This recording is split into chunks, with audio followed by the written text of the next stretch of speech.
Good afternoon and welcome to the webinar on liens, consent, and cramdown motions in New York. This is a live question and answer session, so feel free to submit your questions on the right and we'll get to them at the end of the presentation. So let's get started with a general discussion on Section 29, which is going to pop up frequently in these webinars.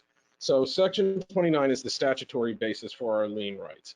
It provides we have a lien on the proceeds of any recovery from such other. We call that third party, generally in terms of workers' comp parlance, to the extent of the total amount of compensation awarded or provided or estimated by this chapter.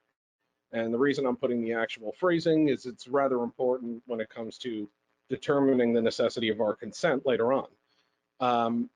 So this case, matter of Granger v. Erda, this one was subsequently overturned kind of by Section 29 1A. So about the whole motor vehicle insurance carve out. I would refer you to the presentation on risk transfer for more about that. But the case is still cited to very frequently by courts today, even though it was overturned by Section 29 1A in a case called matter of Dietrich versus Kemper. It's cited to because of this language about being the lien being inviolable against any recovery by a compensation claimant, and that comes up rather frequently nowadays, even still. So the consent requirement. This actually comes from Section 29.5, subsection 5 of Section 29. Provides that the compromise of any third-party action for an amount less than the compensation provided for by this chapter, again, the wording's kind of important, requires written approval. Both the obligation to obtain the consent and the burden of proof that it was actually obtained are on the claimant to produce, and practically this would be before the Workers' Compensation Board if the carrier were to make an application for suspension of benefits because the settlement was obtained without the consent of the carrier. So note that the requirement is for written approval. So what are the consequences? I just briefly mentioned that right now. Requires either the carrier's consent or a compromise order from the court where the third party action is pending. This is going to be one of the county Supreme Courts in New York. And if without the carrier's consent to settle or a compromise order, the claimant can forfeit the right to future workers' compensation benefits. And the burden, once again, is on the claimant to prove the consent was obtained, and that's going to be a factual determination for the board. And just expanding on the consequences a little more, a failure to obtain consent equals a forfeiture of any further benefits for which recovery might have been had in a third-party action. So the general thinking is that if the carrier would have had a right of recovery or possibly future lien or offset rights, the fact that this case is being settled around them affects their ability to fully recover under New York's subrogation statute. Consent or judicial approval is required within 3 months of settlement, or the claimant is barred from future workers' compensation benefits. So I mentioned earlier that language about the Section 29 lien being inviolable. The consent requirement is almost as inviolable as the lien itself. It must be obtained by the claimant affirmatively to preserve the right to continue receiving workers' comp benefits, consent or the compromise order, and we're going to get into that. An unauthorized settlement could jeopardize the carrier's right to recoup future benefits for which it may become liable.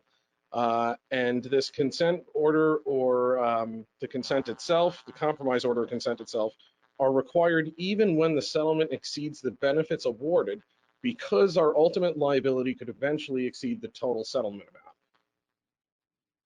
And yes, consent is required still in denied cases. Doesn't matter if it was a denied claim based on employer-employee relationship, lack of coverage, injury outside the course of employment. Cited to a couple different cases there that address each of those specific fact patterns, but yes, it does not matter that the carrier denied the case at the outset. Consent or a compromise order are still required. So this is why we were talking earlier about the extent of the benefits which may become payable under the workers' comp law and how that affects the requirement for consent or a compromise order. So this is an odd one. It's kind of counterintuitive. Even if the carrier hasn't paid in excess of $50,000 at the time of the settlement in the motor vehicle accident case, consent is still required.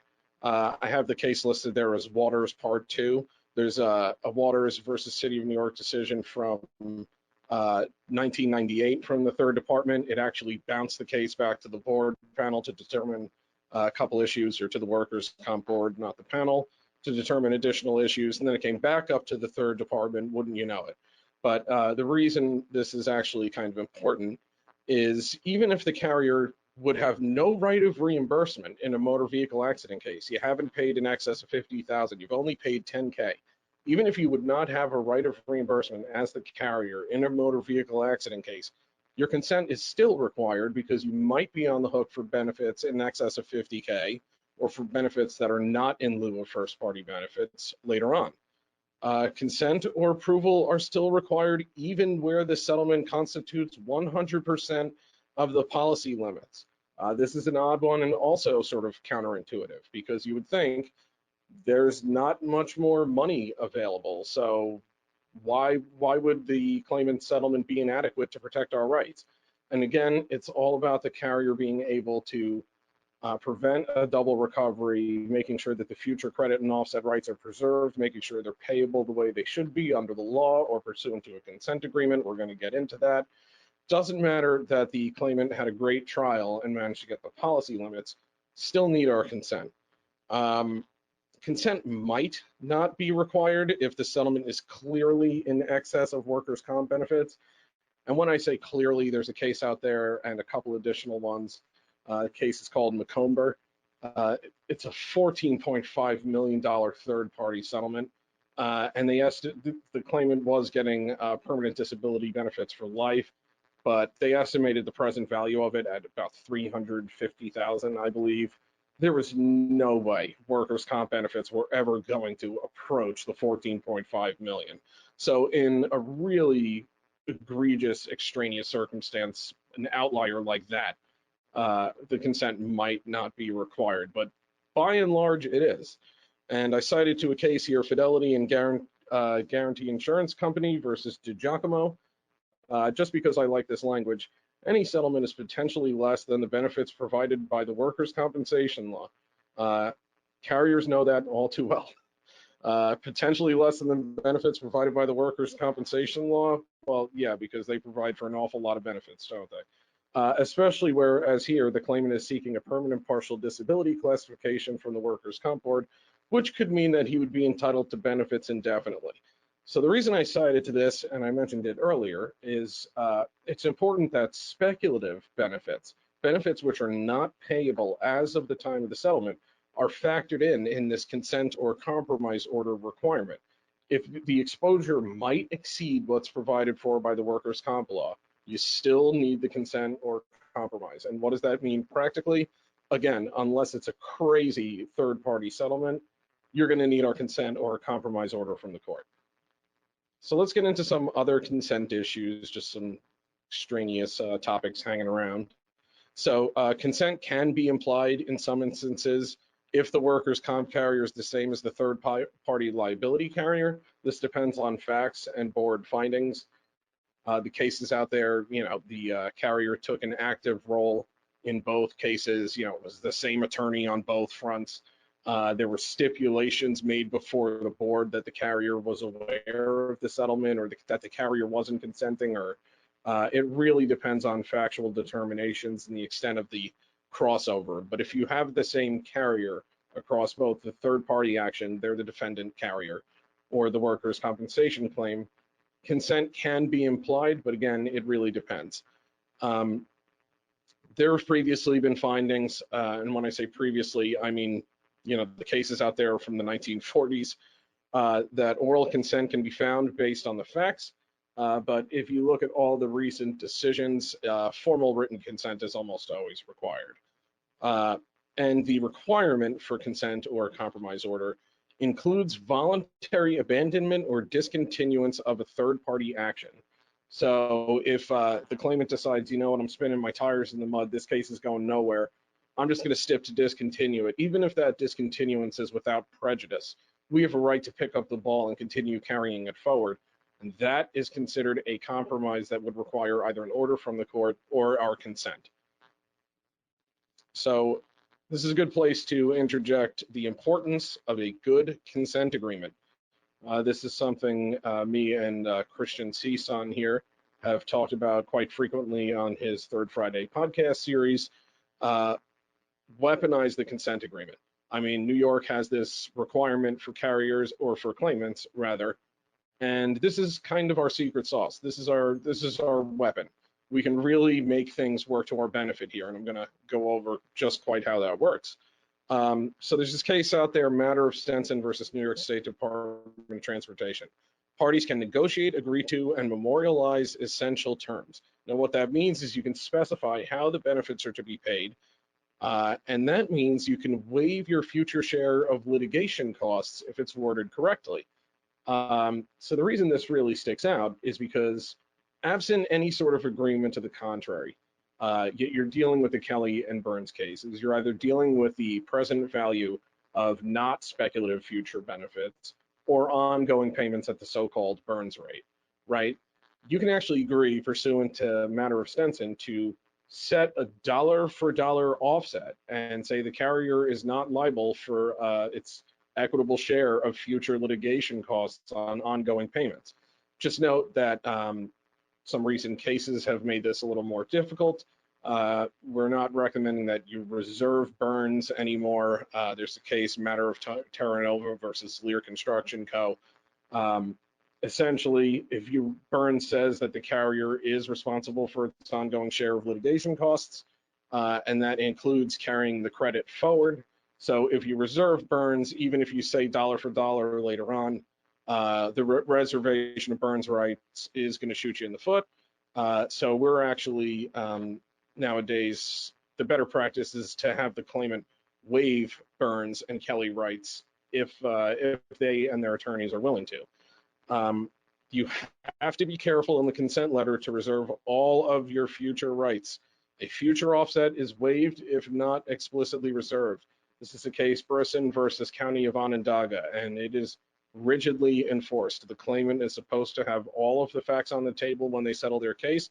And when I say all the facts on the table, that includes the extent of the future credit and offset. The idea is that they want this knowledge at the time of their settlement, or else it might impact their decision to accept the settlement. So have to be explicit about that reservation of rights. Williams versus Lloyd Gunther Elevator Service. Again, another one that Christian Cison and I have discussed time and time again. You can decide when your credit applies. So why is this noteworthy? Well, if you're negotiating a global settlement, this is your best friend. It is the one situation outside of a full and final Section 32 settlement agreement where the claimant can agree to waive workers' compensation benefits, and it can't be phrased as a waiver. It's a temporary suspension pending approval of the Section 32. Or you can agree to start the Burns rate as the issuance of the consent agreement. But the reason this is so noteworthy is you can freeze the Section 29 lien, essentially. If you have a global settlement pending where there's a Section 32 coming funded by a waiver of the Section 29 lien, you might think to yourself, if we're making ongoing payments, suddenly what we're waiving is worth more than it was when we agreed to the Section 32. Well, thanks to a matter of Williams versus Lloyd Gunther Elevator Service, your consent agreement can, quote unquote, finalize the amount of your Section 29 lien pending that 32 settlement. So let's get into the Cramdown motion. So this is the consent or a compromise order, rather, referenced earlier under Section 29.5. This is going to come from the third party, the court where the third party action is pending, the Supreme Court, the trial court. The requirement for consent or a compromise order are an either or. There is no requirement to seek the carrier consent first. In other words, the claimant can go right for the compromise order.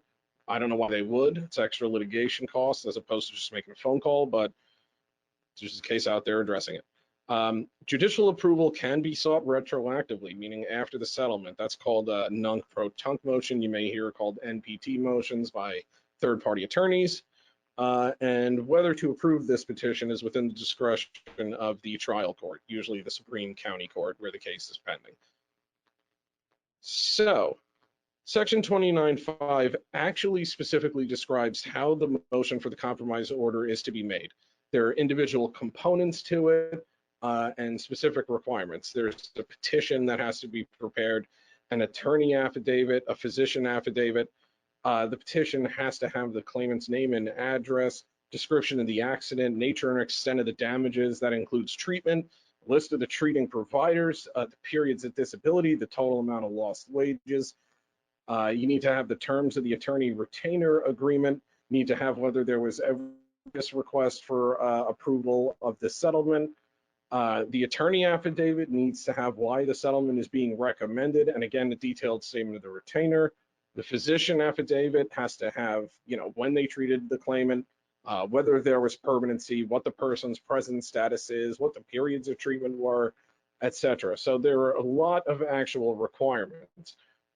It actually has to be served on the carrier either as directed by the court or pursuant to the CPLR rules for a notice of motion. It has to give the carrier enough time to file affidavits or answering papers. So you're looking at notice of motion has to be at least 8 days before the return date, so that your reply papers would be due 2 days before the return date. Any defects in the motion method, the petition that we just described, or the affidavit submitted with it, are a basis to object to approval. So these aren't a sure thing.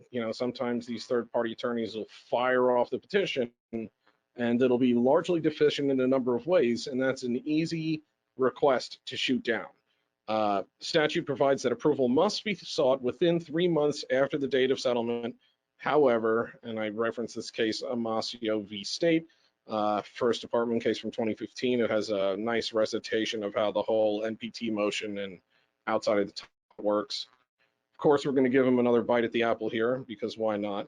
You can still seek the approval of the compromise order more than 3 months after the settlement if the settlement amount is reasonable, delay is not caused by the petitioner's fault or neglect, and the carrier was not prejudiced by the delay. The 3-month statutory limit doesn't apply when settlement's not entered into during the pendency of a third-party action. That only makes sense if you're going to send medical records off to the third-party carrier and they tender the policy limits right out of the gate. There's not really a third-party case or Supreme Court action to even try and file this in. Approval does not mean we lose our rights, and we're going to get into some recent case studies on that just very briefly. But this is important. Just because the compromise order is being approved doesn't mean that our rights are at all extinguished or compromised. It's the same as if we had done the consent agreement, just maybe we don't get to memorialize the terms on how we would like to do them. So these are the case studies I referenced. Batista versus Dongju Wu. The 2 cases we're going to talk about are from 2018. This is a Bronx County Supreme Court case. Claimant sought approval of the settlement and nullification/reduction of the lien. And I love this language from the court here. This court is without authority to further reduce the lien, or in other words, to strike, waive, or reduce any portion of the lien beyond its share of the litigation expenses, including attorney fees, so that plaintiff could recover more. So in this case, they tried to go for the standard third, a third, a third. Every carrier or adjuster has heard of that before. They tried to say that this is customary, this is what should be approved. The fact that the carrier wasn't going to reduce it even more meant they were, participating in frivolous conduct and things of that nature. And the court was having none of it. Beyond just setting the cost of litigation rate per Section 29 in Kelly, they couldn't unilaterally reduce the lien. There's no right to that in a compromise order. So now we have Estevez versus Public Defender Trust. This is a 2018 Westchester County Supreme Court case. This discusses the inviolable and irreducible nature of the workers' compensation lien. And as you might recall, I referenced earlier that whole inviolable language about the lien from matter of Granger v. Erda is still referenced today. This is one example of that. So it does give a brief discussion on lien priority. First the attorneys get paid, then the workers' comp carrier, then child support. There's this case, Daniels versus Monroe County Child Support Collection Unit. So that talks about how the lien is so important it even supersedes child support. Again, language that we really love. No previous case has been found by this court directly holding that the rules and limitations applicable to equitable subrogation rights are inapplicable to the Section 29 lien. This court now so holds, concluding the workers' compensation carrier is entitled to insert the entirety of its lien without interference or enforced compromise order of this court. And then they hold that the made whole rule that the claimant tried to argue does not, for equitable subrogation, does not apply to a workers' comp lien. So just to discuss this briefly, this is a case where the amount of workers' compensation benefits so far exceeded the third-party settlement. I believe the carrier offered to pay $10,000 just so that something would be going to the claimant. Claimant tried to compel the settlement and reduce the lien, arguing this made whole doctrine. And what that says, it's for the concept of equitable subrogation. And essentially, if the person's damages exceed the amount recovered, then what can be subrogated is only, what is in excess of the person's actual damages. And this does not apply to the workers' compensation lien under Section 29. The made whole doctrine might apply to equitable subrogation, which is a construct of common law and not really of statute, but it doesn't apply to the Section 29 lien. So this is another case where they just sought to unilaterally reduce the carrier's lien when the carrier wasn't really bending on compromise. And the court, even though they were going to go for the compromise order, the court said that they were unable to fix the extent of our lien. So just something to keep in mind. Again, the compromise order does not affect our lien rights. So finally, just want to briefly bring up the overlap with New Jersey here. There is no analogous consent requirement in New Jersey for Section 40 liens. Obviously, they can't unilaterally reduce it. There's going to be a call for a reduction of the lien or some sort of compromise depending on the amount of the third-party settlement. They can't just fix what you're going to get in return. It doesn't mean that the carrier is completely powerless in New Jersey. New Jersey permits a lien on underinsured motorist and uninsured motorist benefits, which New York does not. And it even says that policies cannot reduce amounts payable to the workers' comp carrier. So there can't be specifications in UM or UIM benefit policies saying that the Section 29 lien is to be reduced or extinguished, or I'm sorry, Section 40 lien is to be reduced or extinguished. That is void against public policy. New Jersey doesn't have the made whole doctrine either for Section 40 liens. That's Frazier versus New Jersey Manufacturers Co. So that argument's not going to fly in New Jersey either. And the lien calculation and future credit and offset rights are somewhat more friendly. There's no such thing as a third still, and we hear that all the time. And LOIS Law Firm never recommends accepting a third. That's just not how the law works. Don't let anyone tell you otherwise. But in New Jersey, future benefits are going to be paid at a flat 1/3 rate going forward. And the maximum that comes off for cost of litigation is $750 for expenses of suit and 1/3 for the attorney's fee. So that's going to do it for this substantive part of the presentation. Let's just see if we have any questions before we wrap up here. And I do not see any questions. So that's going to do it for me. Thank you very much for joining. This is Chris Major with LOIS Law Firm signing off on the 3rd edition of the Major Mondays webinar. Thanks again for attending.